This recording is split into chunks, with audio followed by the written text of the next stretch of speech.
आमचं काल गणपती बघायचं राहून गेलेत म्हणून आज जाऊयाच म्हणलो. तर नमस्कार पब्लिक, मी आहे तुमचा व्लॉगर. तर कालचा राहिलेला अपूर्ण व्लॉग आज पूर्ण करूया म्हणलो. तर तुम्ही कालचा ब्लॉग बघितलेच असशीला. आम्ही आलतो पहिला तर विघ्नेशच्या शेतात, कारण विघ्नेश त्यांच्या रोपा चालू होत्या आणि विघ्नेश पण आपला कामाला लागलेला हो. आणि काल विघ्नेशवर 7:30 आलती, त्यामुळे आमच्या ब्लॉगची टायमिंग पण संपली. विघ्नेशला बाय बाय केलं आणि ब्लॉग कंटिन्यू करूया म्हणलो आणि शेतातनं बाहेर आलो. तशी शेतातनं बाहेर गाडी काढली आणि म्हणलो कुंभारवाडीला आज गणपती बघायला जायचं. तसंच गाडीला वेग दिला आणि पोहोचलो कुंभारवाडीत. आणि पहिल्या तर गाडीवरून उतरून डायरेक्ट गेलो गोडाऊनला आणि समोर जे बाप्पाचं रूप बघितलं ते मी मैं हूँ तेरा चाहने वाला, जपता हूँ तेरी माला, तो मान ले तू मान भी ले कहना मेरा. तसंच गणपती तर सुंदर होतं. तसंच आम्ही तिथनं निघलो.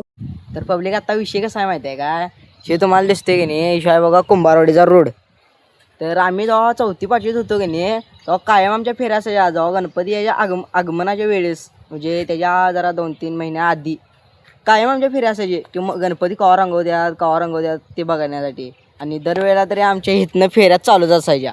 बारक्या पोरं छत्र्या घेऊन पावसात नाही यायचं, खरं यायचं, असा विषय असायचा आमचं. विषय कसा आहे म्हणते का पब्लिक, मोठ्या गणपती जरी आहेत पण बारक्या गणपतीचा काय पत्ता नाही आणि रंगवायला तरी काय अजून चालू केलेलं नाही आहे.